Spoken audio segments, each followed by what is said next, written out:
Hello mga auntie kong magaganda na pinagpala sa babaeng lahat. So for today's vlog, magluluto na naman tayo. Forever Tagaludo tayo sa pamamahay na to. So ayan, mag-stir fried lang ako ng broccoli with cauliflower and a twist of tofu. So ayan, tara na, magluto na. You don't even know me like that. Are you pressed for time? Put you on my mind. Ayan mga ante, mag-voice over tayo for today's vlog kasi medyo boring kapag music lang. So ayan, magchikahan muna tayo habang naghihiwa ko ng napakamahal na broccoli na to. Ewan ko ba bakit ang mahal-mahal na broccoli na yan?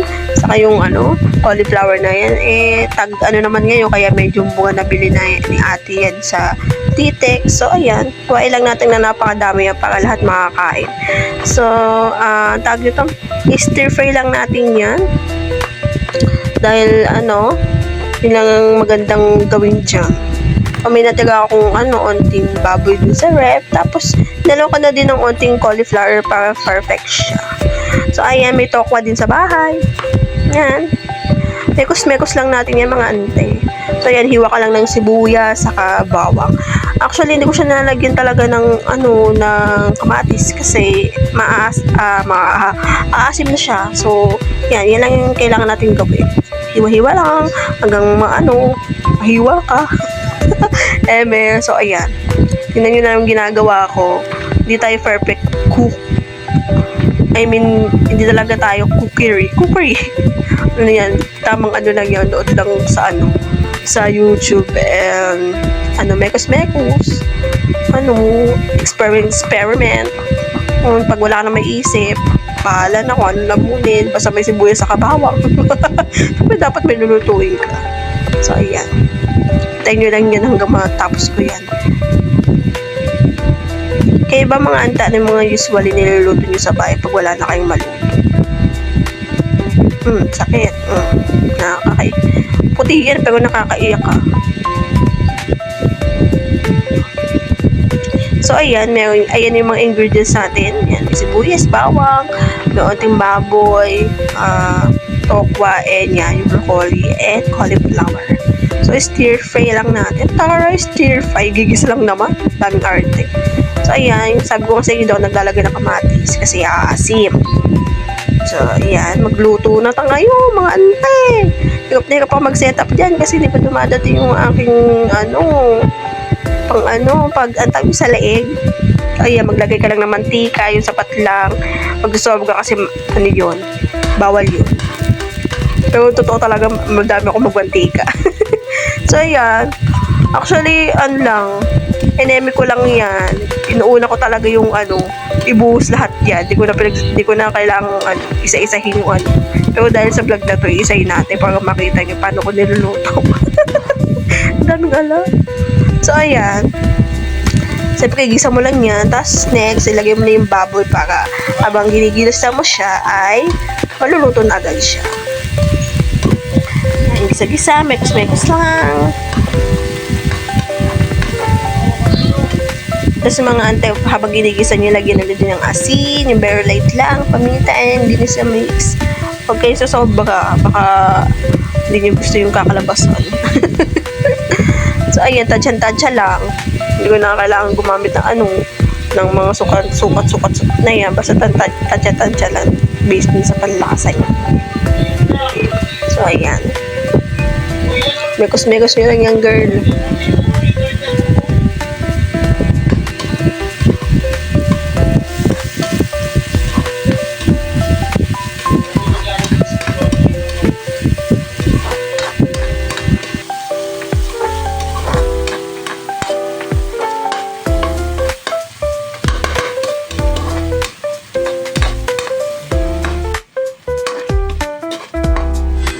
So, yung mga after yung mag-isa, isabay nyo na yung tokwa para yung lasa nanunuot. Para perfect yung lasa. Kala mo talaga. So, ayan, naluloy nyo lang hanggang siya mag-fried siya sa sarili niyang mantika at lasa. Yan. Hintayin nyo lang yan medyo maluto. So, yun, perfect na yan. Tapos after nyo ng maano yan, medyo magisa, lagyan nyo ng very light na toyo para ano siya, habang nag-fried siya ay magkakaroon na siya ng lasa. Very light lang ha, huwag yung bonggahan yung lagay kasi para hindi siya maging maalat. So ayan, halo-halo ulit, mekos-mekos.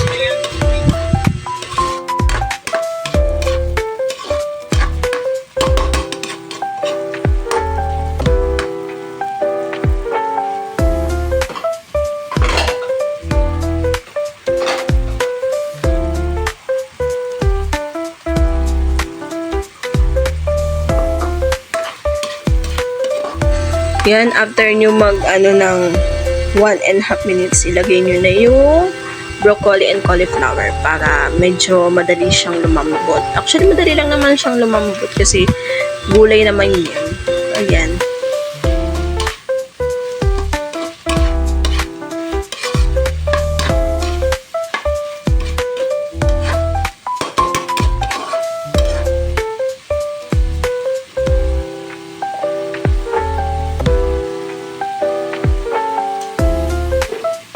Yan mga ante, after nyo mag-isa yung broccoli saka yung cauliflower, lagyan nyo siya ng oyster sauce.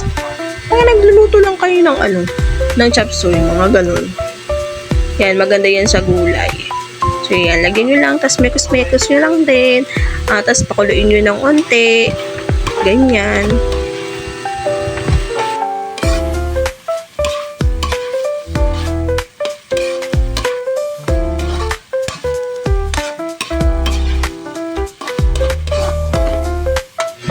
Yan, tas after nyo, lagyan nyo ng tubig na medyo kalahati lang, ganyan. Para gawin siya ng, ng onting sabaw. After nyo, pakuluan nyo ng mga 3 minutes. 3 minutes lang. Or higit pa. Depende dun sa tigas ng gulay. Pero madali lang naman yan. So, 3 minutes lang. So, yan guys, after mapakulaan na medyo 3 minutes, ganyan ang magiging itsura niyan. Mamango na ako, guys.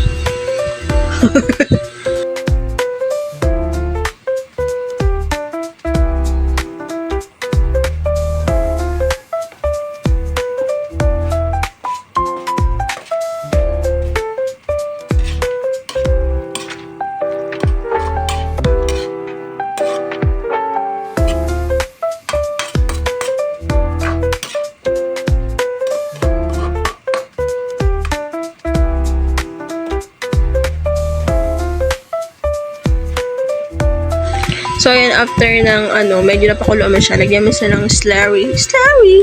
Lang, yung cornstarch para, siya, medyo mag-thick siya. Para perfect. Yan. Hintayin nyo lang ulit ang another 3 minutes. After nyan, luto na yan! Pwede nang lumafang.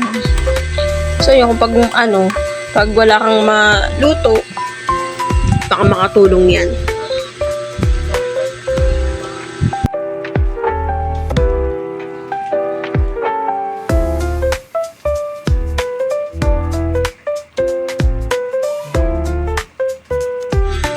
So, ayan, this is it, pansit. Luto na ang ating stir-fried broccoli, cauliflower, plus tofu. Yan mga ante, pinig ko talaga ang sarap. So, ayan, tingnan natin. Tasted tayo. Ayan na. Titikman na natin mga ante. Sabi ko, masarap yung luto ko yan eh. Sino ba bang titikim? Ako lang. So, ayan, taste test.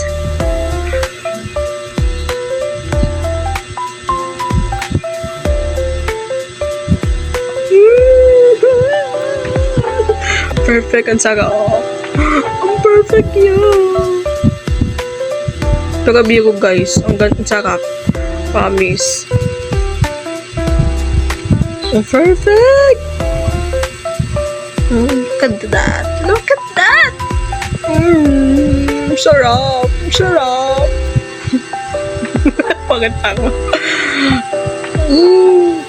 Pinapil mo ante. Perfect. Sarap. So, yun guys. Ayun lang mga ante for today's vlog. So, see you in my next vlog. Bye-bye!